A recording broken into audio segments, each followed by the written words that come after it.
Sticker, அதுக்கு ஒரு இசும், ஸ்கூலில் சேர் அடிக்கிறதுக்கு பிள்ளைக்கு இசும் தரட்டும். இப்படி இந்த சமூகம் குறுக்கு வழியில முன்னேற பார்க்குது சகோதரர்களே. இதுக்கு குறி சாத்திரம் பார்க்க வராங்க.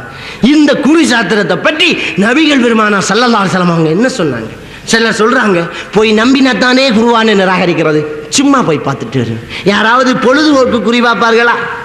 யாராவது பொழுதுபோக்கு குருவார் பார்ப்பார்கள்? ஆனால் ஸல்லல்லாஹு அலைஹி வஸல்லம் அவங்க சொன்னாங்க, மன் அத்தா காஹினன் வ அர்ராஃபன் லம் துக்பலு ஸலாத்துஹு 40 லைலா.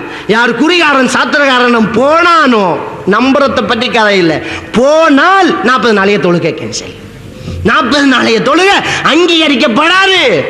இது நாயகம் பெருமானா ஸல்லல்லாஹு அலைஹி வஸல்லம் அவங்க சொன்னது. இப்படி குறி சாத்திரத்தை பற்றி இஸ்லாம் சொல்லி இருக்கிறது. இன்றைக்கு தெரு தெருவாலை நான் சாத்திரம் பார்க்கிறேன். ஒரு இஸ்லாமிய ஊர், ஒரு இஸ்லாமிய பகுதி, முஸ்லிம்கள் செறிவா வாழக்கூடிய பகுதி, இந்த பகுதிக்குள்ள குர்ஆனை நிராகரிக்கிறதோ என்று ஒரு பொம்பளை வந்தா விடுவோமா நாம? இதைத்தான் இன்னொரு பாசையில சாஸ்திரம் பார்க்கிற சாஸ்திரம், பறந்து வார வண்ணாரை குன்றத்துக்கு இடம் உண்டு, உங்களுக்கு குன்றத்துக்கு இடம் இல்லை, சாஸ்திரம் பார்க்கிற சாஸ்திரம் வாரான், அவன் வாரான் சாஸ்திரம் பார்க்கறது. இதை நம்முடைய நிர்வாகம், நம்பிக்கையாளர் சபை, உலமாக்கல் சபை பார்த்துக்கிட்டு இருக்குதுன்னு சொன்னா எங்கிருக்கின்றோம்? நாங்கள் எல்லாம் எப்படி ஆயுதம் தூக்குறது, எப்படி யுத்தம் செய்கிறது? தஜ்ஜால் வந்தா நாங்கள் எல்லாம் என்ன செய்ய போகிறோம்? சிந்தித்து பார்க்க வேண்டும். இப்படி தெரு தெருவா சாத்திரம் பார்க்கறதுக்கு ஆள் வருகிறது, நாங்க பார்த்துக்கிட்டே இருக்கிறோம், நம்ம கையை நிட்டுறோம். நல்ல காலம் பிறந்திருக்குது என்று சொன்னாலே 40 ரூபா போகுது அந்த பொம்பளைக்கு. குறி சாத்திரம் பார்க்கிறோம் நாங்க. அன்புக்குரிய இஸ்லாமிய சகோதரர்களே, வீட்டில் ஒரு பிரச்சனையா குறி சாத்திரம் பார்க்கிறோம். அல்லாஹ் என்ன தீர்வு சொன்னான்? ஸல்லல்லாஹு அலைஹி வஸல்லம் அவர்கள் என்ன வழக்கம் சொன்னார்கள்? மார்க்கம் நமக்கு சொல்லித்தந்த தத்துவங்கள் என்ன? இதை நாம எங்க உதவி தேடுவது? அல்லாஹ் என்ன சொல்றான் அல் குர்ஆன்ல? வஸ்தஈனு பிஸ்ஸலாத், தொழுகையை கொண்டு உதவி தேடுங்கள், பொறுமையை கொண்டு உதவி தேடுங்கள் என்று அல்லாஹ் சொல்லி இருக்கிறான். நாங்க எங்க உதவி தேடுறோம்? பொட்டு வைத்தவனிடம் உதவி தேடக்கூடிய நம்முடைய மக்கள் கோயில் குருக்களிடம், ஐயரிடம் போய் லைன்ல நின்று தண்ணீர் ஒலிக்கப்படுகிறார்கள் என்றால், அன்புக்குரிய இஸ்லாமிய சகோதரர்களே, எங்கு போயிருக்கின்றது? நிறைவான மார்க்கம் இஸ்லாமிய மார்க்கம், பூரணமான மார்க்கம் இஸ்லாமிய மார்க்கம், அறிவு ரீதியான மார்க்கம் இஸ்லாமிய மார்க்கம் என்றால் இஸ்லாமியர்கள் அறிவுபூர்வமாக அல்லவா இருக்க வேண்டும்? ஏன் குறி சாத்திரம் பார்க்க வேண்டும்? ஏன் வெத்தலை எடுக்க வேண்டும், மடை வைக்க வேண்டும்? நம்முடைய காணியிலே வீடு கட்டுவதாக இருந்தால் அந்நிய குருக்கள் வரவழைக்கப்பட்டானா இல்லையா? அவர்களிடம் வெத்தலை கொடுக்கப்பட்டதா இல்லையா? நம்முடைய காணியில் நஞ்சு மூலை என்று ஒரு மூலையை கழித்தான், சாமூலை என்று ஒரு மூலையை கழித்தான். இதிலே கடவுள் வைத்தால் கரகம் பகையாகிறது என்றான். அன்று கழிக்கப்பட்ட நஞ்சு மூலைகள் எல்லாம் இன்றைக்கு இடமில்லாத காரணத்தினால் அடுக்கு மாடிகள் விழுந்ததா, சரிந்ததா? அன்புக்குரிய இஸ்லாமிய சகோதரர்களே, சிந்தித்து பார்க்க வேண்டும். அவன் நஞ்சு மூலை என்று காட்டிய மூலையின் பொதுவேலியை பிரித்தால் அது சென்டர் சகோதரர்களே, சென்டர். நாம் எங்கிருக்கின்றோம்? எதை சிந்திக்கின்றோம்? சிந்தித்து பார்க்க வேண்டும். இவர்கள் எல்லாம் அடைக்கலம் தேடி ஓடுகின்றோமே, குர்ஆனின் தீர்வு என்ன என்று பார்த்தோமா? அல்லாஹ்வுடைய தூதர் அவர்கள் என்ன சொன்னார்கள் என்று நாம் நோக்கினோமா? இல்லை. மனநோய் என்று ஒன்று இருக்கிறது, அதிலே தான் நாம் மதிமயங்கி போய் இருக்கிறோம் என்பதை சிந்தித்து பார்க்க வேண்டும்.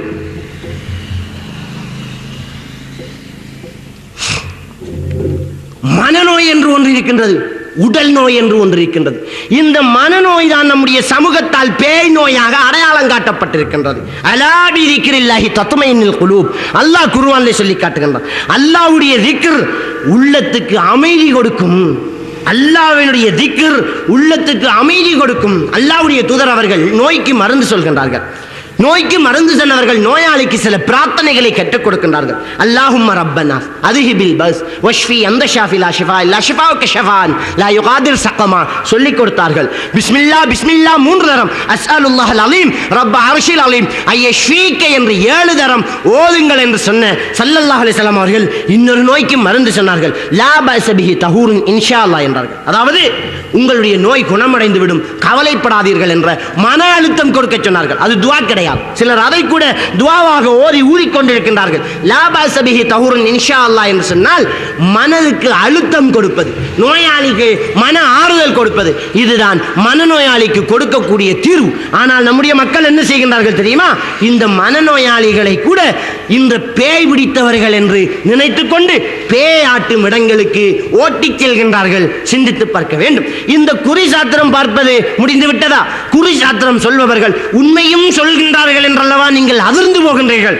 அப்படி உண்மையும் சொன்னாலும் கூட அது மார்க்கமாகாது என்பதுதான் இஸ்லாமியர்களுடைய பலமான ஈமான். அதற்குத்தான் நமக்கு ஒரு பெரும் சோதனை, தஜ்ஜாலை பற்றிய ஒரு சோதனை. தஜ்ஜால் வருவான், அவன் உங்களிடத்திலே சில அற்புதங்களை செய்வான்.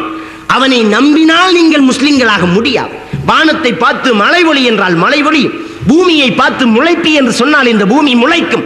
அவன் ஒருவனை வெட்டி 2 துண்டாக்கிவிட்டு மீண்டும் உயிர் கொடுப்பான். அவனை நம்பியவனுக்கு செல்வம் பெருகும், அவனை நிராகரித்தவர்களுக்கு வறுமை நெருங்கும். அவனை நம்பியவர்களுடைய கால்நடை கூட செழிக்கும் கொழுக்கும், அவனை நிராகரித்தவர்களுடைய கால்நடைகள் கூட மெலியும், நோய்வாய்ப்படும். இது ஸல்லல்லாஹு அலைஹி வஸல்லம் அவர்கள் சொன்னது. இதைவிட பெரிய அற்புதம் தேவையா? இந்த அற்புதம் செய்வதால் அவன் அல்லாஹ்வுடைய நல்லடியானாக மாறிவிட முடியாது, அவன் அல்லாஹ்வுடைய இன்னொரு பிரதியாக மாறிவிட முடியாது. அது உண்மையாக இருந்தாலும் நிராகரிப்பதுதான் பலமான ஈமான். தஜ்ஜாலுக்கு முன்னால் தாக்கு பிடிக்க வேண்டிய நம்முடைய மக்கள் இந்த குறிகாரன் சாத்திரகாரனுக்கு முன்னால் நொந்து நுழைந்து மண்டியிட்டு மண்டாடுகின்றார்கள் என்றால் தஜ்ஜால் வரும்போது நம்முடைய நிலைமை என்ன சகோதரர்களே? சிந்தித்து பார்க்க வேண்டும். பாகிஸ்தானிலிருந்து வந்தார் மௌலானா. அந்த நேரத்திலே நான் ஓதவில்லை, அப்போது நான் வைத்தியனாக இருந்ததால் அவருக்கு சிஷியனாக இருந்தேன். அந்த பாகிஸ்தான் மௌலானாவோடு இருக்கின்ற போது சனத்தை சமுத்திரமாக கண்டேன். அது போன்ற ஒரு கூட்டத்தை மார்க்க பிரச்சார கூட்டத்தில் என்னுடைய ஆயுளிலே இதுவரைக்கும் காணவில்லை. ஆனால் அவருடைய மருத்துவத்தில் குணமடைந்த ஒரு மனிதரை காண முடியாது, மனநோயாளிகளை தவிர.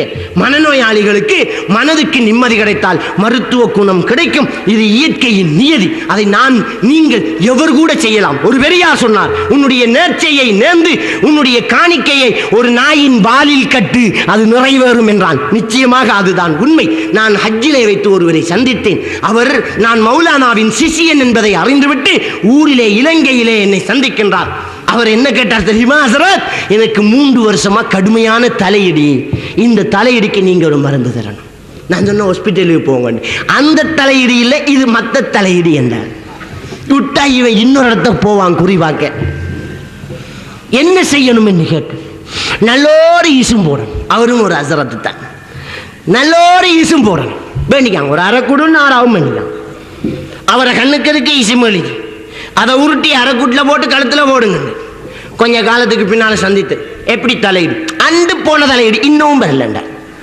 3 வருஷமா இடிச்ச தலையிடு அண்டு போயிட்டு இன்னும் வரல தலையிடு.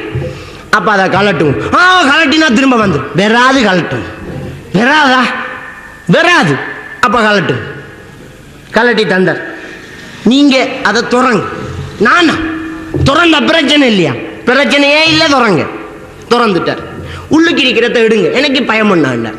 இல்ல எடுங்க, பிரச்சனை இல்லை, எடு. எடுத்துட்டார். அதை விரிங்க, விரிச்சிட்டார். படிங்க. என்ன எழுதிக்கு தெரியுமா? எம்ஜிஆர் ஜெயலலிதா 3 வருஷம் இடிச்ச தலையிடி எம்ஜிஆர் ஜெயலலிதா எழுதி கழுத்துல காட்டினத்துக்கு போயிருக்கின்றால் இது மனநோய். இது மனநோய். மனிதனுடைய நம்பிக்கை, மனிதனுடைய நம்பிக்கை. அன்புக்குரிய இஸ்லாமிய சகோதரர்களே, மனுஷனுக்கு ஒரு நம்பிக்கையை ஊட்டினா அவனால சில விஷயங்களை சாதிக்க முடியும். சாதித்திருக்கின்றார்கள். அதிர்நெல் சுரப்பி என்ற ஒரு சுரப்பி நம்முடைய உடம்புல சுரக்குது. நம்ம கேள்விப்பட்டிருக்கிறோம். ஒரு நாய் விரசினா ஒரு மதிலால பாயாதவன் கூட பாஞ்சிக்கிட்டு ஓடும். இந்த இடத்துல திடீரென்று ஒரு பாம்பு சத்தம் கேட்டா நாங்கெல்லாம் விட்டேன். நாளைக்கு தான் யோசிப்போம், இந்த வீட்டுக்கு மேலாலையாவா நான் ஏறிக்கு ஓடினேன். இன்னொரு தடவை ஓடுறா பாப்பா, இந்த வேலையால தானே நீ பாஞ்ச, மாடியிலிருந்து பாஞ்சாயிரா பாயிரா பாப்பமண்டா பாய மாட்டார்.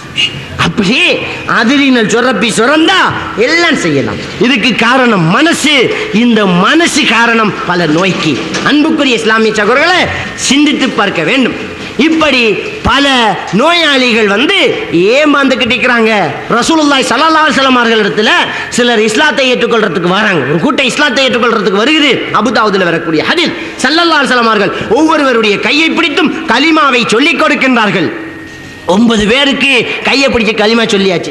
10வது நபர் கையை நீட்டுகிறார். ஸல்லல்லாஹு அலைஹி வஸல்லம் அவர்கள் கையை மடக்கி விட்டார்கள். சஹாபாக்களுடைய விழிப்புருவங்கள் எல்லாம் பில்லானது. யார் ரசூலல்லாஹ், இஸ்லாத்தை தழுவ வந்தார், மறுத்து விட்டீர்களே. ஸல்லல்லாஹு அலைஹி வஸல்லம் அவர்கள் என்ன சொன்னார்கள் தெரியுமா? ஃபைன் அலைஹி தமீமா, அவருடைய கழுத்துல அரைக்கூடு கிடக்குது, துவாக்கூடு கிடக்குது. மன் தஅல்லக தமீமத்தன் ஃபக்கத் அஷ்ரக, யார் அதை கழுத்துல கொழுவி கொண்டார்களோ இணை வச்சிட்டார்கள்.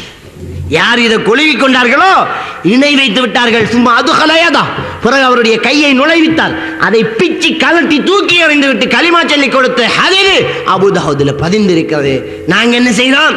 இஸ்லாத்துக்கு வாரத்துக்கு முன்னரே கலட்ட வேண்டிய விடயத்தை இஸ்லாத்துக்கு வந்த உடனேயே கட்டி கொண்டு விட்டோம் என்றால் நம்முடைய ஈமான் எங்கே?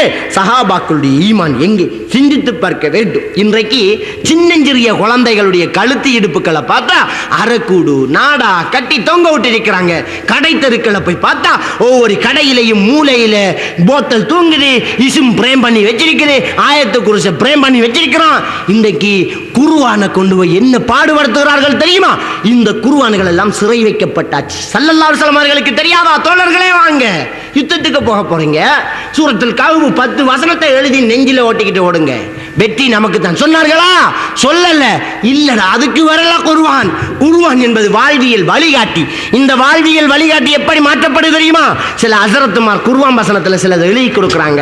இதை எழுதி புது மாப்பிள்ள தலானிக்கு அடியில வச்சுக்கிட்டு தூங்கினா இல்லற சுகம் நீடிக்கும். வாழ்வியல் வழிகாட்டி பாலியல் வழிகாட்டியாக மாறுதா இல்லையா? சூரத்துல் அஹ்ஸாப் பச்சை பேனையால எழுதி டப்பாவுல அடைச்சி வச்சா மாப்பிள்ள தேடி வருமா? மாப்பிள்ள எடுக்கிறதுக்கு குர்ஆன். சகோதரர்களே, இந்த குர்ஆன் எப்படியெல்லாம் பயன்படுத்தப்படுகிறது? குர்ஆனுக்குள்ளால செய்கிறார்களாம். குர்ஆனுக்குள்ளால மன் தஅல்லக ஷையன் முக்கில இலைஹி என்றார்கள் ஸல்லல்லாஹு அலைஹி வஸல்லம் அவர்கள். எதை கட்டி கொழுவி கொண்டாலும் மறுமையிலே அதன் பக்கமே சாட்டப்படுகின்றார். எங்க ஊர்ல ஒரு ஹஸரத் உலமா சபை தலைவர் இந்த குறி சாத்திரம் பார்த்துக்கிட்டு இருக்கிறார். அவர் நூல் கட்டிட்டு இருக்கிறார். பள்ளியில படிச்சுக்கிட்டு இருக்கிற நேரம் ஸ்கூல்ல வந்து நாங்க கேள்வி கேட்டோம், குர்ஆன் துஆ கூடு கட்டலாமா? ஹதீஸ் வருகிறே ஏ லெவலண்டா எப்படி இருக்கும்? துஆ கூடு கட்டலாமா? சார் சொல்றார், டேய் அது குர்ஆனை கட்டலண்டா. அப்ப ஒருத்தன் கேட்டான், குர்ஆனை கட்டிக்கிட்டு பாத்ரூமுக்கு போகலாமா ஹஸரத்? மாட்டிக்கிட்டார். அது மூடித்தான் இருக்காம. அப்ப இன்னொருத்தன் எழும்பி கேள்வி கேட்டான். அந்த பருவம் அப்படி கேள்வி கேட்கிற பருவம், மூடி இருந்தா கொண்டு போகலாமா சார்? ஓண்டா. அப்ப ஷூகேஸ் பொட்டிக்குள்ள ஒரு குர்ஆனை மூடி கக்குசுக்க வைப்பமா சார்? மாட்டிக்கிட்டார். ரசூலுல்லாஹி ஸல்லல்லாஹு அலைஹி வஸல்லம் அவர்கள் சொன்னார்கள், மன் தஅல்லக ஷையன் முக்கில இலைஹி, எதை கட்டி கொண்டாலும் அதன் பக்கமே சாட்டப்படுவார். ஏன்னா இந்த குர்ஆனை கட்டுறது நபிமார்களுக்கு தெரியாதா? சஹாபாக்களுக்கு தெரியாதா? ஒரு கணவாயில ஒதுக்கி வைக்கப்பட்டு கிட்டத்தட்ட 3 வருஷம் சமூக பகிஷ்கரிப்பு செய்யப்பட்டு இலை கொலைகளை சாப்பிட்டார்களே. ஒரு நபி தோழர் அறிவிக்கின்றார், நாங்கள் இலைகளை சாப்பிட்டு ஆடு மாடுகளுடைய விட்டைகள் போன்று மலம் கழித்தோம் என்று சொல்கின்றார்களே, அந்த அளவுக்கு பஞ்சம் பசி. அப்பயாச்சும் மண்ணை கூட்டி வச்சுட்டு சுஃபங்க தெரியாதா? அப்பயாச்சும் இசுமசுமாவை கட்டிக்கு ஓட தெரியாதா? இஸ்லாமிய சகோதரர்களே, இன்றைக்கு கதை கஸ்ஸா பெரியார்களை பேர்ல ஏற்படுத்தி வச்சு ஒரு பெரியார் ஒரு மாட்டை சாப்பிட்டாராம், கோயில் மாட்டை சாப்பிட்டாராம். ஹாஜா முஹிதீன் திஷ்டி ரஹ்மத்துல்லாஹி அலைஹி என்ன செய்யா? கோயில் மாட்டை அறுத்து சாப்பிட்டார். கோயில் குருக்கள் மாடு கேட்டு வந்தார், எலும்புகளை கூட்டினார், சுஃப் என்றார், அல்லாஹ்வுடைய பெயர் கொண்டு எலும்பண்டார். மாடு எழும்பியது. கதை எழுதி வச்சிருக்கிறான். கதை. கோயில் மாட்டை ஊராட மாட்டை அறுத்து திங்கிறது ஹராமா ஹலாலா? சிந்திச்சு பார்க்கணும். எலும்புக்கு உயிர் கொடுப்பது யாரு? அல்லாஹ்வா மனிதனா? சிந்தித்து பார்க்க வேண்டும். கதைகளும் கஃசாக்களும் எழுதி வச்சுக்கிட்டு இன்றைக்கு இருக்கிறாங்க. இதை நம்பிக்கிட்டான் இன்றைக்கு மக்கள். அவர் அற்புதம் செய்கிறார், இவர் தேசிக்காய வெட்டுகிறார், ரத்தம் பெறுகிறது, அவர் வாயால உறிஞ்சி துப்புகிறார். இந்த கலாச்சாரங்களை எல்லாம் வைத்துக்கொண்டு மக்கள் ஓடுகிறார்கள், அடைக்கலம் தேடுகிறார்கள், மருத்துவம் செய்யப்படுகிறது. அன்புக்குரிய இஸ்லாமிய சகோதரர்களே, இந்த குறி சாத்திரம் பார்ப்பதோடு இந்த துஆ கூடு கட்டுவது இஸ்லாம் தடுத்த ஒரு விடயம் என்பதை நாம் எல்லாம் சிந்தித்து பார்க்க வேண்டும். இன்னும் சில பகுதிகளிலே பீங்கானிலே பிளேட்டிலே இலையிலே அரிசி மையினால் இசுமசுமாக்கள் எழுதப்படுகிறது. அது கரைத்து குடிக்கப்படுகிறது, நோய் குணமடைந்து விடுகிறது. அன்புக்குரிய இஸ்லாமிய சகோதரர்களே, அரிசி மை ஒரு டொனிக்கா. சிந்தித்து பாருங்க, அரிசி மை ஒரு டொனிக்கா. துளசி இலைய சார சளிக்கு குடி என்று கொடுக்கலாம், குடிக்கலாம். ஒட்டக துருத்தியை அவிச்சு மூலவியாதிக்கு குடியங்கலாம், குடிக்கலாம். அரிசி மையை குடிக்க சொல்லலாமா? எந்த வருத்தத்துக்காவது அரிசி மை கொடுக்கக்கூடிய ஒரு வைத்தியன் இருப்பானா? நாட்டு வைத்தியன். அரிசி மை ஒரு டொனிக்கு கிடையாது. ஆரம்ப காலத்தில் எழுத்தாணி இல்லாத காலத்தில் அரிசியை வறுத்து அது பத்தி எரிஞ்சு தீயிற போது தண்ணியை ஊற்றி மையாக்கி அதை தொட்டு எழுதினாங்க. அதை வச்சு இன்றைக்கு உழைச்சிக்கிட்டு இருக்கிறான். பிங்கான்ல எழுதி இசையும் கொடுத்து அல்லாஹு என்று எழுதிட்டு திரும்ப கரைச்சா அதுல ஒரு கெமிக்கல் சேஞ்ச் ஏற்பட்டுருமா? நான் கரைச்சி ஊத்துடா, நான் சவால் வருது. நீ இசும எழுது, நான் நிக்கிறேன், எனக்கு பருக்கு, நீ என்னமாச்சு நடக்குதான் பாப்போம். எத்தனை மேடைகளில் இந்த ஜின் வாசலாத்துக்காரர்கள் சூனியக்காரர்களை எதிர்த்திருப்பேன். ஏன் எனக்கு ஒரு சூனியம் செய்ய முடியாது? நான் வெலிகமையில் ஒரு பயான் பண்ணிட்டு வாரன். காலியில இருந்து வந்த ஒரு ஜின் வைத்தியர் பயானை கேட்டு இருக்கிறார். கொழும்புல நிக்கிறன், கோல் எடுக்கிறார். அசரத், எங்கட ஊருக்கு கொஞ்சம் அங்க ஒரு கேஸ் ஒன்று இருக்குது. மனநோயாளிகளை நான் குணப்படுத்துறது, ஹிப்னாட்டிசம் பண்ணி இந்த மனநோயாளிகளை குணப்படுத்துறது. அப்ப இதுக்கு என்ன கூப்பிடுறாரு அவர். நான் சொன்ன, உங்களை எனக்கு தெரியாது, எனக்கு தெரிந்த ஒருவர் அந்த ஊர்ல இருக்கிறார், அவர் மூலமாக நீங்க கோல் எடுங்க, நான் பாறேன். எனக்கு தெரியும் எல்லா ஊர்லயும் நமக்கு எதிரி இருக்குதுன்னு சொல்லி. யாரு? இந்த வைத்தியர்மார்கள் தான் எதிரி, நம்முடைய பழைய நாள் சகோதரர்கள், நண்பர்கள். அப்ப அவருக்கு கோபம் வந்துட்டு சுயரூபத்தை காட்டிட்டார், பசுத்தோலை கலட்டி போட்டார், புலி நின்று கதறுகிறது. என்ன சொன்னார்? நீ ஜின்னை வசம் பண்ண முடியாது என்று சொன்னாய், நாம் வசியம் பண்ணி காட்டுறோம்பா. நான் கேட்டேன், உங்கள்ட்ட ஜின் இருக்குதா? ஓ, எனக்கிட்ட ஜின் இருக்குது, நீ வா, ஒரு மேடையில் சந்திப்போம், என்னுடைய ஜின்னை நான் காட்டுகிறேன், அப்படி இப்படி என்று திட்டி தள்ளுறாரு. கடைசியா நான் கேட்டேன், என்ன தெரியுமா? உங்கள்ட்ட ஜின் இருக்குதா? ஓ, அப்ப ஏன் இவ்வளவு டெலிஃபோன் பில்லு கட்டணும்? கொழும்புல தானே நிக்கிறேன், அனுப்பி வைங்க, ஒரு அறையை விடுங்க. விடியுது கதை, ஒரு அறைங்கப்பா, கொழும்புல நிக்கிறேன். ஏன் அந்த ஜின்னுக்கு வந்து அடிக்க தெரியாதா? இஸ்லாமிய சகோதரர்களே, வெறும் பாத்திரத்தை மூடி திறந்து அப்பில் வளர்ந்தால் அவருக்கு ஜின் வாசலாத்தான். இந்த ஊரிலே போலீஸ்ல வேலை செய்யற ஒரு போலீஸ்காரர் ஜின் வைத்தியம், ஜின் வாசலாத்து பண்ணிக்கிறாராம். ஒரு வெறும் பிங்கான மூடி திறந்தா அப்பில் வருகிறது, அவருக்கு ஜின் வாசலாத்து. பௌத்துக்குள்ள கொடுத்துட்ட உறிஞ்சி எடுத்தா அது ஜின் வாசலாத்து. அற்புதங்கள் செய்தால் அது அற்புதம் தான், அது ஜின் வாசலாத்தல்ல. இவர்களுடைய இந்த அட்டகாசத்தை உடைப்பதற்காகத்தான் நான் மூட நம்பிக்கை ஒழிப்பு மகாநாடு என்று ஒன்றை செய்திருந்தேன். அண்மையில் பக்கத்தில் கல்முனையில் செய்திருந்தேன். என்ன, ஒரு ஆளை அந்தரத்தில் நிப்பாட்டி காட்டினேன், ஒருத்தனை 2 வெட்டி காட்டினேன், 3 வெட்டி காட்டினேன், வெறும் பாத்திரத்தை திறந்து டொவியா எடுத்து காட்டினேன், கையை நீட்டி பால் எடுத்து காட்டினேன், தலையில் ஏற்றிய குண்டை வாய்க்குள்ளால எடுத்து காட்டினேன், கூடு விட்டு கூடு வாய்ந்து காட்டினேன். இப்படி எத்தனையோ செய்து காட்டினேன். ஏன் இதெல்லாம் முடியும்? தீச்சட்டி தூக்கி காட்டினேன், கொதிக்கிற எண்ணெய்க்குள்ள கையை விட்டு காட்டினேன். ஏன் இதெல்லாம் முடியும்? ஜின் தேவையில்லப்பா, இதுக்கெல்லாம் ஜின் தேவையில்ல. அப்படி உனக்கிட்ட ஜின் இருக்குதுண்டா, இதை விடுடா, இதை விடு. எங்கெங்க போம்ப புதைச்சிருக்கன்னு காட்டி கொடு. நம்முடைய முஸ்லீம் சகோதரர்கள் மிதிச்சிட்டு சாகுறாங்க. அதை செய்யா, எங்கெங்க போம்பை இருக்குது அதை செய், அதை கண்டுபிடி. துப்பாக்கி ரவைகளை இடையில பிடிச்சு மடக்கு, அதை செய்யு. முஸ்லிம்களை காப்பாத்து, அதை செய்யு. ஜின் வாசலாத்தான் ஜின்னு வச்சுக்கிட்டு 20 ரூபா 30 ரூபா சம்பாதிக்கிறான். ஜின் ஆபரேஷன் 15,000 ரூபாய் 25,000 ரூபாய் ஜின் ஆபரேஷன் பண்ணி நிவாரணம் கிடைத்தவர்கள் வரலாற்றிலேயே கிடையாது, இதுவரைக்கும் கிடையாது. ஆனால் இன்றைக்கும் பணம் கொடுத்து கொண்டுதான் இருக்கின்றார்கள். நான் கேட்கிறேன், ஜின் ஆபரேஷன் பண்ண முடியும் என்றிருந்தால் நவலோகா ஹாஸ்பிட்டல் அவனை கடத்திடும், அப்போலோ ஹாஸ்பிட்டல் அவனை கடத்திடும். அவனுக்கு குவார்டர்ஸ் கொடுக்கும், கார் கொடுக்கும். ரத்தம் இல்லை, கத்தி இல்லை, நோயை குணப்படுத்தி ஆபரேஷன் பண்ணக்கூடிய ஒரு பெரும்புள்ளி இலங்கைக்கு கிடைக்கும். இன்றைக்கு விஞ்ஞான கண்டுபிடிப்புகளின் உச்சக்கட்டத்தில் நின்று வல்லரசுகளாக இருக்கக்கூடிய அமெரிக்காவுக்கெல்லாம் இலங்கை ஒரு சவாலாக அமைய வேண்டாமா? அதிலேயும் நம்முடைய அசரத்துமாரல்லவா அதை செய்ய போகின்றார்கள். செய்யலாமா? செய்யலாம். ஏன் செய்யலா? அப்படி ஒன்று இல்லை. ஏமாற்று, பேர்வழி. அறிஞர்கள் எல்லாம் பார்த்துக்கிட்டு சிரிச்சுக்கிட்டு இருப்பாங்க.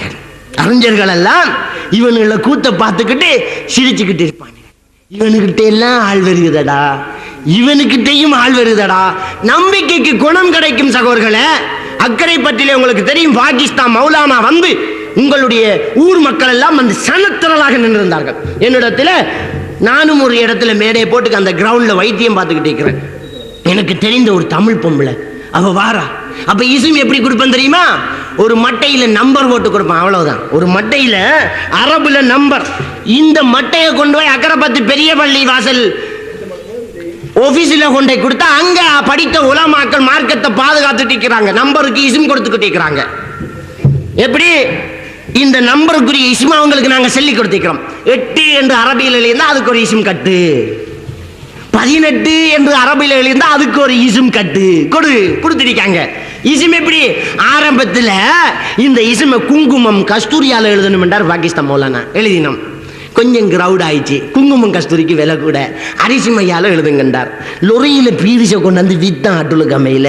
எங்களுக்கு கை கடுக்கு எழுத ஏலாண்டோம். அப்ப சொன்னார் எல்லா இசும் 116 இசும், இந்த இசுமுக்கு வந்து ஃப்ரேங்க் வெட்டிக்கு வந்து அரிசி மையை தொட்டு பேப்பர்ல அடிச்சு கொடுக்க சொன்னார். பேப்பர்ல அடிச்சு கொடுத்தோம். அப்ப பேப்பர் கரையுதில்ல, அரிசி மை கரையுதில்ல என்று சொல்லி ஒரு புகார். அதுக்கு பிறகு மசூரா குடிச்சு பாகிஸ்தான் மௌலானா சொன்னார், ஷைனிங்கான பேப்பர் இருக்கு இல்லையா, ஒரு பக்கம் ஷைனிங், அதுல அடிச்சுக்குவாங்க. அதுல அடிச்ச உடனே இசிம் கலையுது, எல்லாம் சும்மா அப்படியே கலைஞ்சி படுகுது. இப்படி ஒவ்வொரு நாளைக்கு ஒவ்வொரு தத்துவம் சொல்லிட்டு இருந்தாங்க. அந்த பேப்பர் கட்டத்தான் பள்ளியில கொடுத்துக்கிட்டு இருந்தோம். அந்த கட்டு வர்ற பாமசி துண்டு தான் நாங்க இங்க கிரவுண்ட்ல கொடுத்துக்கிட்டு இருக்கிறோம். அந்த பொம்பளை இன்னொரு நாள் சந்திக்கிறேன். இசிம் எல்லாம் கொடுத்தீங்களா? வருத்தம் லேசான்னு கேட்டேன். வருத்தம் லேசா போயிட்டு அண்ணன் என்று சொல்றாவ. எல்லா இசிமையும் கொடுத்தீங்களான்னு கேட்டேன். எல்லா இசிமா? ஒரு இசிம் தானே தந்தீங்க. ஒரு இசிமா? அப்ப நீங்க பள்ளியில போய் வாங்கல? இல்லையே, நீங்க தந்த இசிமத்தான குடிச்ச. அது வரும் பேனைய மட்டையில எழுதின இசிமாச்சே, எப்படி குடிச்ச? அதுதான் அண்ணன் கரைச்சி பார்த்தேன், கரையில பிளண்டர்ல போட்டு அடிச்சேன், குடிச்சேன். வருத்தம் சரி. இதுதான்டா கலாச்சாரம். இதுதான் நடந்துகிட்டு இருக்குது. ஏமாட்டிக்கிட்டு இருக்கேன். நான் பஸ்ல போயிட்டு இருக்கிறேன். பின் சீட்ல ஒரு பொம்பளை வாந்தி எடுத்துக்கிட்டு இருக்கிறான். அப்ப நான் தலப்பா கட்டு பெரிய சூரத்து. எனக்கு பக்கத்துல ஒரு மன்னாரை சேர்ந்த ஒரு மௌலவி. அவருக்கு எனக்கும் சைகோ விடயத்துல ஒரு சண்டை. இந்த மனநோயாளிகளை குணப்படுத்துறதுல ஒரு சண்டை. எனக்கு சந்தர்ப்பம் சரியா வந்தது. அவர்கிட்ட நான் சவால் விட்டேன். பின்னால வாந்தி எடுத்துக்கிட்டு இருக்காவே ஒரு பொம்பளை, இதை நிப்பாட்டட்டுமா? சவால். நிப்பாட்டியா? கொழும்பு பஸ் அக்கரப்பத்துல இருந்து புறப்பட்டு அரை மணி நேரம் வச்சு ஷொப்பிங் பேக்க காதுல கொழுவிக்கிட்டு கக்கிக்கிட்டு வாராயிவேன் வாந்திய. இப்ப நான் என்ன செய்தேன் தெரியுமா? என்னுடைய மிஸ்வாக்கு குச்சை எடுத்து அதுல சில பட்டையை சுரண்டி கைக்குள்ள வச்சுக்கிட்டு, மிஸ்வாக்கு குச்சிட பட்டை இருக்குது இல்லையா, அந்த பட்டையை சுரண்டி கைக்குள்ள வச்சுக்கிட்டு அப்படியே திரும்பினேன். அசரத் என்றார். வைஃப் என்ன கடுமையா வாந்தி எடுக்கிறா.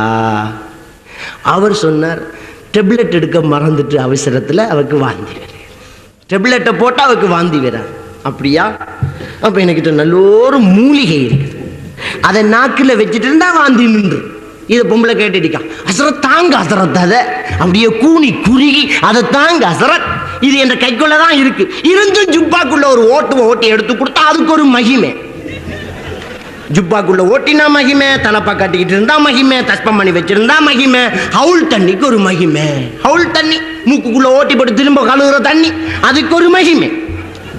உழுவுக்கு தண்ட மரியாதை, உழு செஞ்சு கொப்பளிக்கிறதுக்குமா மரியாதை. இந்த பட்டையை தூக்கி கொடுத்தாச்சு. இந்த பொம்பளைக்கு வாந்தி நின்றாச்சு. வெள்ளை வாயில பஸ் நிக்குது. ரத்னபுரி ரூட்டு இரவு சாப்பாட்டுக்கு நிற்கிது. ஒரு 9:30 மணி 10 மணி இருக்கும். சாப்பிட்டு போட்டு பஸ்ஸில் ஏட வாரான். பின்னால் நின்று ஒரு ஆள் அசரத் என்று சொரன்றார். என்ன என்று கேட்டேன். அந்த மூலிகை கொஞ்சம் தாங்களேன். ஏன்? எதுக்கு மூலிகை? தந்தத்தை புழுங்கிட்டா. இப்ப மூலிகை வேணுமாப்பா நம்மகிட்ட. முடிஞ்சுது.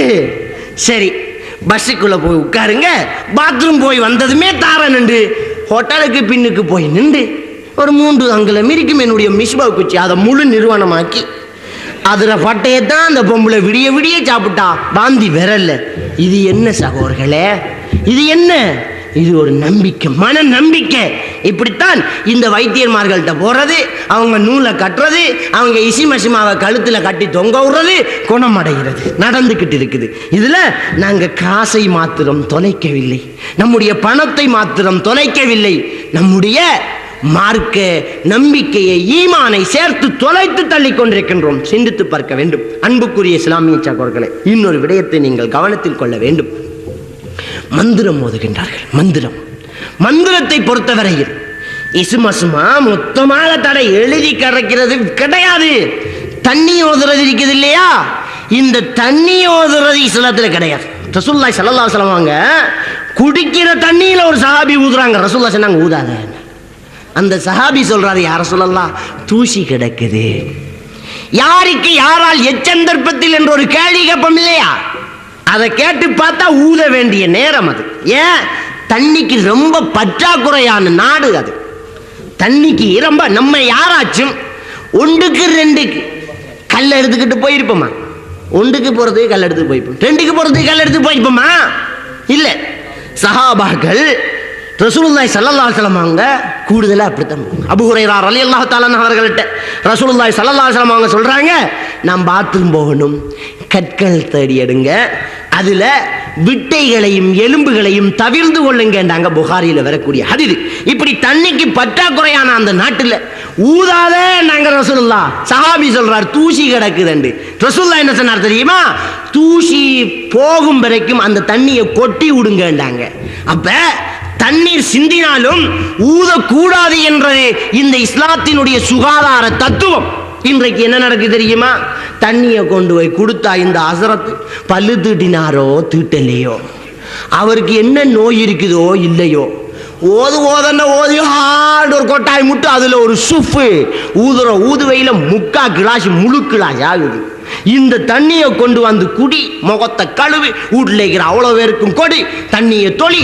என்ன பாடுபடுத்துறானுங்கள் சகோதரர்களை, என்ன பாடு. இந்த தண்ணி ஓதக்கூடிய ஒரு கலாச்சாரம். எதை ஓதுறாங்க? எதை ஓதுறது? தண்ணி ஓதுறதே மொத்தத்தில் எதை ஓதுறான்?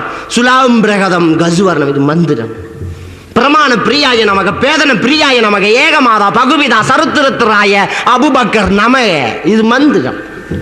அகத்தே கருத்து புறத்தே வெளுத்திருந்த உலகத்தினரை தகத்தே திருத்தி சன்மார்க்க சங்கத்தினை வித்திரி என்ற என்னை கணம் அனுப்பினனை பெருமானை அருளாளா சுவாய் சுஃபு, இது மந்திரம். என்ன மந்திரம் ஓதுகிறாய் நீ? என்ன மந்திரம் ஓது? அர்த்தம் உனக்காச்சும் தெரியுதா? என்னடா நீ ஓதினது? கிடையாது. அவுஃப் பின் மாலிக் ரலியல்லாஹு தஆலா அவர்கள் நபிகள் பெருமானார் ஸல்லல்லாஹு அலைஹி வஸல்லம் அவர்களிடத்தில் கேட்கறாங்க, யா ரசூலல்லாஹ், இஸ்லாத்துக்கு வாரத்துக்கு முன்னால நான் மந்திரிப்பேன், இப்பவும் மந்திரிக்கலாமா? ஸல்லல்லாஹு அலைஹி வஸல்லம் அவர்கள் என்ன சொன்னார்கள் தெரியுமா? தோழரே, நீங்கள் மந்திரிக்கக்கூடிய அந்த வார்த்தைகளை எல்லாம் ஓதி காட்டுங்கள். ஓதி காட்டினார்கள். கேட்டதற்கு பின்னால் ஸல்லல்லாஹு அலைஹி வஸல்லம் அவர்கள் சொன்னார்கள், தாராளமாக நீங்கள் இதையெல்லாம் ஓதலாம். காரணம், இதிலே அல்லாஹ்வுக்கு இணை வைக்கும்படியான எந்த வார்த்தையுமே கிடையாது. ஆக அல்லாஹ்வுக்கு இணை வைக்காத வார்த்தையிலே ஓதினால் அது அனுமதி. அல்லாஹ்வுக்கு இணை வைக்காத வார்த்தை என்று எப்ப தெரியும்? நமக்கு அர்த்தம் தெரிந்தால் தானே தெரியும். சுலாம் பிரகதம் கசுவர்ணம், அர்த்தம் சொல்லுடா பாப்போம், சொல்லு. எரி எரி திரி திரி அடங்க பிரகாசம் அந்த கட்ட இந்த கட்ட பார்வ கட்டெல்லாம் சொல்லி சுஃபு, இதுக்கு அர்த்தம் தெரியுமாடா? உனக்கு தெரியாது. நான் தமிழ்ல ஒரு மந்திரம் ஓதுறேன், கேளுங்க. அகத்தே கருத்து புறத்தே விழித்திருந்த உலகத்தினரை தகத்தே திருத்தி சன்மார்க்க சங்கத்தினை வித்திரி என்ற என்னை கணம் அனுப்பினனை பெருமானை அருளாளா சுவாய் சுப்பு, அர்த்தம் சொல்லு பாப்போம். தமிழால தான் ஓதின. தெரியாடா? அர்த்தம் தெரியல. என்ன மந்திரம் அது? அல்லாஹ் கிட்ட கேட்டா அது இணை வைக்காத ஒரு விடயமாக இருக்கும். அல்லாஹ் கிட்ட கேட்டா மாத்திரம்தான் அது இணை வைக்காத ஒரு மந்திரமாக இருக்கும். அது அனுமதி, அது அனுமதி. அத ரசூலுல்லாஹ் சொல்லி தந்தாங்க. என்ன சொன்னாங்க? அல்லாஹும்ம ரப்பன்னாஸ், மனிதர்களின் இரட்சகனே. அல்லாஹும்ம ரப்பன்னாஸ், மனிதர்களின் இரட்சகனே. ஷ்ஃபி அந்த ஷாஃபி, நோயை குணப்படுத்தி நீதான் குணமாக்கக்கூடியவன். அப்படி கேட்க சொன்னாங்க. அஸ்அலுல்லாஹல் அலீம், மகத்தான அல்லாஹ்வை கேட்கின்றேன். ரப்ப அர்ஷில் அலீம், மகத்தான அரிசின் ரட்சகனை கேட்கின்றேன். ஐயஷ்ஃபீக், உனக்கு நோயை குணப்படுத்த. இதை கேட்க சொன்னாங்க ரசூலுல்லாஹ். அது அல்லாஹ் கிட்ட கேட்கிறது, இது அனுமதி. ரசூலுல்லாஹி ஸல்லல்லாஹு அலைஹி வஸல்லம் அவங்க சொன்னாங்க, அல்லாஹும்ம ஷ்ஃபிலி முஆத், முஆதுக்கு நோயை குணப்படுத்திய அல்லாஹ், இது அனுமதி. தமிழால கேளு, சிங்களத்தில் கேளு, என்ற உள்ளட வருத்தத்தை லேசாக்கிய அல்லாஹ், அனுமதி. இது அனுமதி. இதை விட்டுட்டு இன்னைக்கு எதுவெல்லாம் ஓதப்படுது தெரியுமா? அர்த்தம் அவனுக்கு தெரியாத ஓம் என்று ஓதுறான் சகோதரர்களே. சுவாய் சுப் எங்கிருந்து வந்தது? இந்த சுவாய் சுப் எங்கிருந்து வந்தது? ஓம் மந்திரம் எங்கிருந்து வந்தது? அன்புக்குரிய இஸ்லாமிய சகோதரர்களே, இந்த கலாச்சாரங்கள்ல நம்முடைய சமுதாயத்தில் ஊடுருவி ஓதுறான் மந்திரத்தை. ஓதி ஓதன்னு ஓதி கண்ணூர் வட்டா கொட்டாவி பறக்குமாம். கண்ணூர் வட்ட அடையாளம் கொட்டாவி ஓதிப்பட்டு செல்வார். பா, வாயு மூட முடியாத கொட்டாவி, சரியான கண்ணூர் பிள்ளைக்கு. கொட்டாவியை பற்றி தெரியுமா உனக்கு? நினைச்சா கொட்டாய் போகும். கொமர் தனிய போனாலும் கொட்டாவி தனிய போகாதம்பாங்க நம்முடைய மூதாதையர்கள். நினைச்சா கொட்டாவி போகுண்டா. எனக்கு கொட்டாவி வரப்போது நினைச்ச கண்டா போறது கொட்டாவி. நினைச்சா கொட்டாவி போதும். இது ஒரு சாதாரண யோகாசனம். அன்புக்குரிய இஸ்லாமிய சகோதரர்களே, இது தெரியாதவர்களாக இருக்கின்றார்கள். அப்ப இஸ்லாம் என்ன மந்திரம் சொல்லி தந்தது? ரசூலுல்லாஹி ஸல்லல்லாஹு அலைஹி வஸல்லம் அவர்கள் கடைசியாக மரணப்படுக்கையில் இருக்கிற நேரம் என்ன ஓதினாங்க? குல் வல்லாஹு அஹது, குல் அஊது பிரப்பில் ஃபலக், குல் அஊது பிரப்பின் நாஸ். இந்த 3 அத்தியாயங்களையும் ஓதி தன்னுடைய கையில ஊதி தன்னுடைய உடம்புல தடவிட்டு சக்கராத்துடைய நிலைமையில் அல்லாஹ் கிட்ட ஒரு முறைப்பாடு செய்றாங்க. கடைசியாக அவங்க கடுமையாக ஓதி வந்தது இந்த அத்தியாயம். கடுமையாக எச்சரிக்கை செய்தது என்ன தெரியுமா? லஅனத்துல்லாஹி அலல் யஹூதி வன் நஸாரா, யூத நசராணிகள் மீது அல்லாஹ்வுடைய சாபம் உண்டாகட்டுமாக. காரணம், இத்தஹது குபூர் அன்பியாஇஹிம் மசாஜித், அவர்கள் நபிமார்களுடைய அடக்க ஸ்தலங்களில் பள்ளி வாயில்களை ஏற்படுத்தி கொண்டார்கள். நீங்களும் கபூர்ஸ்தானங்களிலே பள்ளி வாயில்களை ஏற்படுத்தி கொள்ளாதீர்கள். அல்லாஹும்ம லா தஜ்அல் கப்ரி வஸனன் யுஅபத், யா அல்லாஹ் என்னுடைய கபரை கூட வணங்கப்படும் சிலையை போன்று ஆக்காதே என்று ஸல்லல்லாஹு அலைஹி வஸல்லம் அவர்கள் சொல்லி சொல்லி ஓதியது குல் வல்லாஹு அஹது, குல் அஊது பிரப்பில் ஃபலக், குல் அஊது பின் நாஸ். அதை ஓதி கையில ஊதி உடம்பிலே தடவ வேண்டும். நோயாளி ஓத வேண்டும், நோயாளியினுடைய கையிலே ஊத வேண்டும், நோயாளி தடவ வேண்டும். நோயாளிக்கு ஓத முடியாத நிலைமை ஆயிஷா ரலியல்லாஹு தஆலா அவர்கள் ஓதி நபிகள் நாயகம் ஸல்லல்லாஹு அலைஹி வஸல்லம் கையை பிடிச்சு அந்த கையால அவருக்கு தடவி விடுறாங்க. அப்ப அவர் ஓத வேண்டியதுக்கு ஓதி கொடுக்கிற வைத்தியர் என்று ஒருத்தர் தேவையில்லப்பா. இன்றைக்கு கோமர் பிள்ளைகளுக்கும் ஓதி தடவுற கலாச்சாரம் எங்கள்கிட்ட கொண்டாந்து விடுவான். இங்க வயிற்றுல வாய வச்சு டொவி எடுக்கிறாங்களாம். டொவி நாங்க என்ன எடுத்தோம் தெரியுமா? வயிற்றுல வாய வச்சு சூரியன் செஞ்ச ரத்த கட்டிய சத கட்டிய எடுத்தோம். அப்ப நாங்க என்ன தெரியுமா? சூனியம் செஞ்சு பௌத்துல கட்டினா பௌத்துல வாய வச்சு உறிஞ்சி அந்த சத கட்டிய துப்பின. நாங்க உன்னால கேக்கு தான் எடுக்க முடியும், டொவி தான் எடுக்க முடியும். நான் சத கட்டியே எடுத்தவனாக்கும். எப்படி தெரியுமா? அது கூட்டிட்டு வருவேன், வைஃபை வளர்த்தாட்டிட்டு காவலுக்கு நிற்பான், நான் பௌத்துல வாய வச்சு கிழிப்பேன். இதுதான் அந்த கலாச்சாரம். உறிஞ்சி எடுத்தா கொஞ்சம் ரத்தம் பெறும், உறிஞ்சினா ரத்தம் பெறும். அந்த பொம்பளைக்கு வயிற்றுல சரியான வருத்தம் இருக்கும். அந்த பொம்பளைய பிடிக்கிறதுக்கே ஒரு 10 பேர் தேவைப்படும். ஏன்? அந்த வயிற்றுல வாய வைக்கிற நேரம் அவ்வளவு வலி. ஓட பாப்பா அடக்குவாங்க. காலை 2 பேர், கையை 2 பேர் பிடிப்பாங்க, தலையை 4 பேர் பிடிப்பாங்க. 2வது தரம் வாய வைப்பேன், ரத்தம் பெறும். 3வது தரம் வாய வைப்பேன், ரத்தம் பெறும். 4வது தரம் வாய வைப்ப இறைச்சி கட்டி வரும். 5000 ரூபாய் இருக்கு. 5000 ரூபாய். இதுக்கெல்லாம் ஜின் வாசலாத்து இல்லை, இதுக்கு ஜின் வாசலா தேவையில்லை. நீங்க செய்யலாம் அந்த வைத்தியத்தை. எப்படி தெரியுமா? வீட்டுல அந்த ஈரல் கரையாக்குறது, மாட்டி ஈரல் ஒரு சுண்டை வெட்டுறது, லஞ்ச் சீட்ல டொவி மாதிரி சுத்துறது, பொக்கெட்ல போறது, வைத்தியம் பார்க்க போறது. பொக்கெட்ல இப்ப லேஞ்சிருக்கும். அவ வளர்த்தாட்டிட்டு அப்படியே வளர்த்தாட்டுங்க. தண்ணி அங்கே வைங்க, சாம்பிராணி இங்கே வைங்க, தலைக்கு சாக்கு போடுங்க, தலானியை வைங்க, காலுக்கு தலானி வைங்க. நீங்கள் 4 பேர் கையை பிடிங்க, காலை பிடிங்கன்னு சொல்லி இருக்கும் போதே இந்த லேஞ்சை எடுக்கிறது, முகத்தை துடைக்கிறது, லேஞ்சை எடுக்கிறது, முகத்தை துடைக்கிறது, கடைசியாக லேஞ்சை எடுக்கிறது, அந்த ஈரல் துண்டை வாய்க்க எடுக்கிறது. அவ்வளவுதான். இந்த ஈரலை கடிச்சா ரத்தம் தான் பெறும். இந்த ஈரலை கடிச்சா என்ன பெறும்? ரத்தம் தான் பெறும். பொம்பளைகள்கிட்ட கேட்டு பாருங்க, கழுவ ரத்தம் பெறும் ஈரல்ல. இந்த ஈரலை கொடுப்பு பல்லுல பிடிச்சி வச்சுக்கிட்டு இருந்தாலே வாய்க்குள்ள உமிழ் நீர் சுரக்கும். ஏன்? சிலருக்கு ஓங்காலம் வந்துடும், வண்டி அருவறுப்பு தானே, அப்ப உமிழ் நீர் சுரக்கும். இப்ப வகுத்துல வாய வச்சு அந்த ரத்தத்தை கட்டி அந்த ஈரலை 2 கடி கடிச்சா சுரண்ட உமிழ் நீர் அவ்வளவுமே ரத்தம். அந்த பொம்புல பார்த்துக்கிருக்கும் படியா அந்த ரத்தத்தை துப்பி விட்ட உடனே இந்த பொம்பளைக்கு நம்முடைய வயிற்றுக்குள்ள இருந்தா இவ்வளவு ரத்தத்தை எடுத்தாங்க என்கிற ஒரு நிலப்பாடு வரும். நம்முடைய வயிற்றுக்குள்ள இருந்தா ரத்தம் வந்துச்சு. இப்ப 2வது தடவை நாங்க வாய வைக்கிற நேரம் இந்த வயிற்றுக்குள்ள கைய போட்டு கலக்கிற மாதிரி ஒரு வேதனை. இது ஒரு யோகாசனம். நீங்க தொடுகை இல்லாம வேதனையை கொடுக்கலாம். ஒருத்தருடைய நெத்திக்கு நேர ஒரு பேனையை நெருக்கிக்கிட்டே போங்க, கிட்ட நெருங்க நெருங்க நெத்தி கடுக்கும். குத்த போறான் என்று நினைச்சாலே நெத்தி கடுக்கும். நம்முடைய வவுத்துக்குள்ள இருந்து ரத்தத்தை உறிஞ்ச போறான் நினைச்சாலே வவுத்துக்க வலிக்கும். அதுக்குத்தான் அந்த பொம்பளை ஓட பாப்பா. இப்ப பாத்துட்டு இப்ப பாப்பா, ஆஹா இவன் வவுத்துல வாய வச்சா இவளுக்கு வேதனை இருக்குது, அப்ப இவர்கிட்ட என்னமோ இருக்குது. இத பொய்யனுங்கானுகள் இந்த தவித்துக்காரனுகள். அடே இந்த சின்ன இல்லைங்கானுகளடா, ரத்தம் வந்துச்சுடா கண்ணால கண்டனான்னு சொல்லுவான். ரத்தம் வந்துச்சுன்னா 2வது தடவை ரத்தம், 3வது தடவை ரத்தம், 4வது தடவை சப்பப்பட்ட ஈரல் துண்டு ரத்த கட்டி, இறைச்சி கட்டி. இதான்ப்பா அப்படியே ஈரல் துண்டை அப்படியே எடுத்துக்கோ, அப்பா இதாண்டா சூனிய கட்டி. இதை செஞ்சு ஆக்களாக்கினாங்க. இது பழைய படிக்கிறதுக்கு டொவியை போட்டு வச்சு போட்டு அதுக்குள்ள வாயை வச்சு உறிஞ்சி துப்பினா அவத்துக்குள்ள இருந்து வந்த டொவியா? நான் தாரம் படிக்கும், நீ உறிஞ்சி துப்பு பார்ப்போம். படிக்கத்தை யாருமே பார்க்கறது இல்லை. பிஞ்சானை கொடுத்தா சோறு திங்க கழுவிரிக்காண்டு பார்க்கறது, எச்சி துப்புறதுக்கு படிக்கம் கழுவிரிக்காண்டு பார்க்கறது இல்லை. படிக்கத்துக்குரிய அமைப்பு என்ன தெரியுமா? உள்ளுக்குள்ள இருட்டாத்தான் இருக்கும். ஏற்கனவே போடப்பட்ட இறைச்சி துண்டு, டோவி துண்டு, கேக்கு துண்டு பின்னால துப்பப்பட்ட உமிழ் நீர்ல கலந்து வகுத்துக்குள்ள இருந்து வந்த கேக்கு துண்டா மாறுது. பாவம், பரிதாபம். அன்புக்குரிய இஸ்லாமிய சகோதரர்களே, இப்படி ஏமாற்றிட்டு இருந்தால் ஏமாந்துக்கிட்டு இருக்கக்கூடியவர்கள் அல்ல இஸ்லாமியர்கள். இஸ்லாம் இதுக்கு ஒரு தெளிவு, இதுக்கு ஒரு தீர்வு செல்லுது. மருத்துவங்கள், மருந்துகள் எல்லாம் இஸ்லாத்தில் இருக்குது. ஜின் வாசலாத்து, சூனியத்துக்கு பயம். நாயகம் பெருமானார் ஸல்லல்லாஹு அலைஹி வஸல்லம் அவர்கள் சொல்லி காட்டுகின்றார்கள், எந்த வீட்டில் ஒரு இரவைக்கு சூரத்துல் பக்ரா ஓதப்படுதோ அந்த வீட்டுக்கு 3 நாளைக்கு ஷைத்தான் நுழைய மாட்டான். 3 நாளைக்கு ஷைத்தான் நுழைய மாட்டான். ரசூலுல்லாஹ் சொன்னாங்க, பிஸ்மில்லாஹில்லதி லா யதுர்ரு மஅ இஸ்மிஹி ஷைஉன் ஃபில் அர்தி வலா ஃபிஸ் ஸமாஇ வஹுவ ஸமீஉல் அலீம்.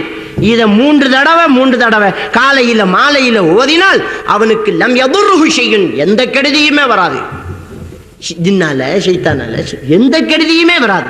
பெசஜந்து கூட கடிக்காம வைக்கிறதுக்கு துஆ ரசூலுல்லாஹ் சொல்லி தந்தாங்க. முஸ்லிம் கிரந்தத்துல பதிவாக இருக்கக்கூடிய ஒரு ஹதீஸ். ஒரு சஹாபி வந்து கேட்கிறாரு, யா ரசூலல்லாஹ், தேள் கடித்துட்டு யா ரசூலல்லாஹ். ரசூலுல்லாஹ் சொல்றாங்க, அஊது பி கலிமாத்தில்லாஹி தாம்மாத்தி மின் ஷர்ரி மா ஹலக்ங்கறத நீங்க ஓதலையான்னு கேட்கறாங்க.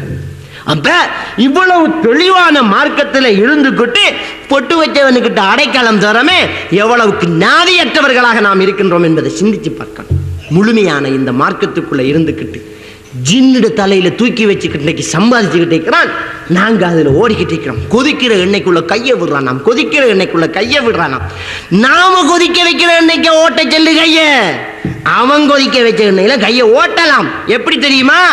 தேசிப்பழ சார சட்டிக்குள்ள ஊத்துறது. தேசிப்பழ சாறு ஒரு 40 தேசிப்பழத்தை புளிஞ்சா ஒரு கோப்பை சாறு வரும். அதை சட்டியில ஊற்றி அதுல தேங்காய் எண்ணெயை ஊத்தினா தேங்காய் எண்ணெய் மேல மிதக்கும், தேசிப்பழ சாறு கீழே அடங்கும். இதை சட்டியில வச்சு நெருப்பு போட்டா முதல் எது சூடாகும்? தேசிப்பழ சாறு சூடாகும். தேசிப்பழ சாறு சூடாகி அடுத்த கட்டம் தான் தேங்காய் எண்ணெய் சூடாகும். இந்த தேசிப்பழ சாறு கொதிநிலை அடைந்தா அது ஆவியாகி அந்த ஆவி வெளியில வரணும். வெளியில வாரத்துக்கு இந்த தேங்காய் எண்ணெய் படலம் விடாது, அது மேல கிடக்கும். இப்ப என்ன செய்யும் தெரியுமா? இந்த தேசிப்பழ சாறினுடைய கொதிநிலை வெக்கை என்ன செய்யும் தெரியுமா? தேங்காய் எண்ணெயை பொத்துக்கிட்டு வெளியில வரும். இப்ப இந்த தேங்காய் எண்ணெயை பொத்துக்கிட்டு வார நேரம் தேங்காய் எண்ணெயை பார்த்தா எப்படி தெரியுமா? தக தக தக தகண்டு முட்டை விட்டு கொதிக்கிற மாதிரி இருக்கு. இந்த நேரத்துல தேங்காய் எண்ணெயில கைய வச்சா ஒரு இதமான ஒரு சூடாக இருக்கும். இதுல கைய விடலாம், இதுக்கு ஜின் வர தேவையில்ல என்ற பிள்ளையும் வந்து ஓட்டும் கையை. இவர கையை அப்படியே பிடிச்சிக்காந்து நாம மீன் பொறிக்கமே அதுல ஓட்டினா அப்படியே போய் படுத்துடுவார் அவரு. இதுதான் இந்த ஜின் வாசலத்துக்காரண்ட நிலவர். தீச்சட்டி தூக்குறார்கள். தீச்சட்டி மண் சட்டியை 1.5 மணித்தியாலம் தண்ணிக்குள்ள தாட்டு வச்சு அடியில உமிய போட்டு மேல நெருப்பு போட்டு 5 மணித்தியாலம் எரிச்சாலும் அடிகூலாத்தான் இருக்கும். இந்த தீச்சட்டி தூக்குறதுக்கு வேற ஜின் வேற தேவையில்ல. தீ மிதிக்கிறார்கள். தீயை போட்டு வச்சுட்டு தீ மிதிக்கிறாங்க. தீ மிதிக்கிறதுக்கு 40 நாளைக்கு மீன் சாப்பிடாம 20 நாளைக்கு இறைச்சி சாப்பிடாம பக்தி பரவசத்தோட வரணுங்கிறது இல்லை. எல்லாருமே மிதிக்கலாம். எப்படி? தீயை மிதிக்கிற நேரம் என்ன நடக்குது தெரியுமா? நம்முடைய கால் பாதம் 2ம் படுறதில்லை, 1 தான் படும். நம்ம நெருப்பை தொடலாம். எப்படி?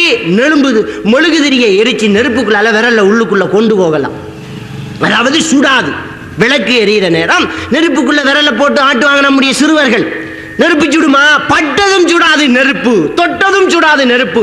பட்டு நம்முடைய தோலுக்கு அடியில் ஒரு கொழுப்பு இருக்குது. அந்த கொழுப்பு கரைஞ்சி அடுத்த கட்டம் தான் வேதனை.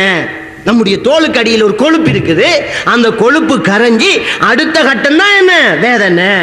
நம்முடைய கையில நம்முடைய கை இந்த உள்பகுதி, நம்முடைய கை உள்ளங்கை பாதம், இந்த தோல் கனமான தோல், அதுக்கு அடியில கொழுப்பு கூட இருக்குது. ஆண்களை விட பெண்களுக்கு கொழுப்பு கூட. கொழுப்பு கூடண்டா பெண்கள் சண்டைக்கு வரப்படாது. தோலுக்கு அடியில கொழுப்பு கூட. இந்த கொழுப்பு கரைஞ்சி அடுத்த கட்டம் என்ன செய்யும்? நெருப்பு பத்தும். மற்ற புறங்கை மற்ற பகுதிகளை எல்லாம் வந்து நெருப்பு பட்ட உடனே சுற்றும். ஆனா காலில் சில நேரம் நீங்க அடுப்பங்கரையில் நின்றுருந்தா, நீங்க அடுப்பு வேலை செய்யற இடத்துல நின்றுருந்தா சில நேரம் நெருப்பு தணலை மிரிச்சுக்கிட்டு ரொம்ப நேரமா நின்றுருப்பீங்க. எவ்வளவோ நேரத்துக்கு போய் சுள்ளுன்னு காலை தூக்கினா கீழே நெருப்பு தணல். அப்ப பட்ட உடனே சுட்டிச்சா? சுடாது. இதுதான் அந்த தத்துவம். இப்ப தீ மிதிக்கிற வைபவம் தான் நடக்குது. தீ உட்காருதல் அப்படி என்று போட்டா அப்படியே உட்கார்ந்துக்கிட்டு அப்படியே வாட்டில் ஒரு மாசத்துக்கு குப்புற படுக்க வேண்டியதுதான். அப்படியே பீச்சு தான் ஆளை எடுக்க வருது. தீ மிதிக்கிறது எப்படி மிதிக்கிற? ஓடுறது. ஒரு 10 அடிக்கு நெருப்ப போட்டா ஒரு கால் 2 தடவை, இன்னொரு கால் 1 தடவை தான் படும். ஓடி பாருங்க. நீங்க ஒரு 10 அடிக்கு நீங்க ஓடி பாருங்க, ஒரு கால் 2 தடவை படும். முதல் பட்ட கால் இன்னொரு தடவை படும். 2வது தரம் படுற கால் அடுத்தது வெளியெல்லாம் படும்.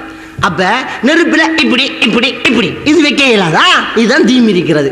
அதை நீ எப்படி வேணும் என்றாலும் சுடைக்கு நான் ஆரம்பிச்சு காட்டுறேன். இது தீ மிதிக்கிறது. இன்னொன்று பாவாமார் வெட்டு குத்து நடத்துறாங்க, ஊசிய தோல்ல ஏத்துறது.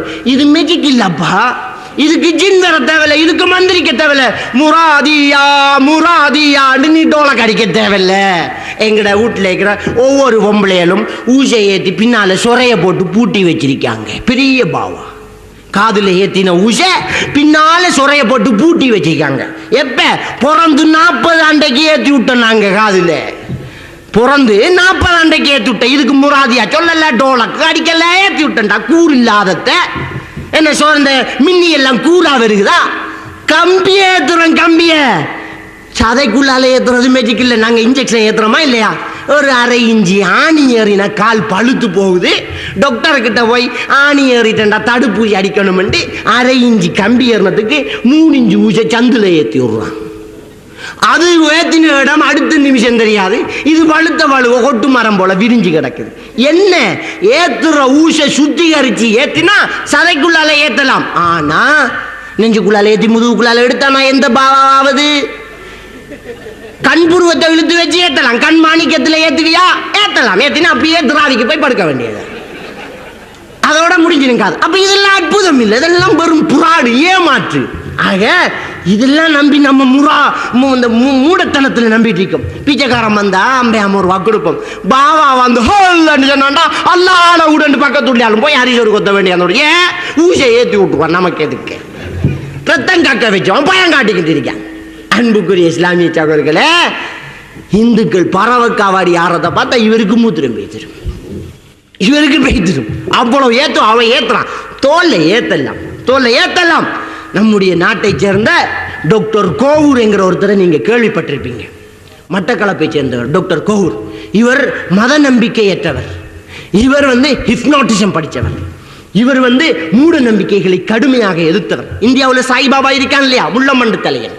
இந்த சாய்பாபா கையை நீட்டி இன்றைக்கு பால் எடுத்துக்கிட்டு இருக்கிறான். இந்த சாய்பாபாக்கு உலகத்திலேயே முதல் சவால் விட்டது நம்முடைய நாட்டை சேர்ந்த டாக்டர் கோவூர் தான். செத்து போயிட்டார்.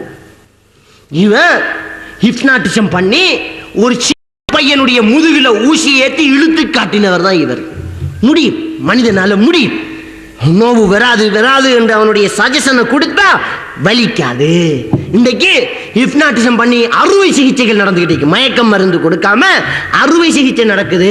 6 மாசத்துக்கு முன்ன நம்முடைய நாட்டிலேயே கொழும்பிலேயே ஒரு ஆபரேஷன் நடந்ததை டிவியில விளம்பரமாப்பட்டாங்க. இலங்கையில் முதல் தடவையாக மயக்க மருந்து கொடுக்காமல் இதய ஆபரேஷன். என்னது? ஹிப்னாட்டிசம்.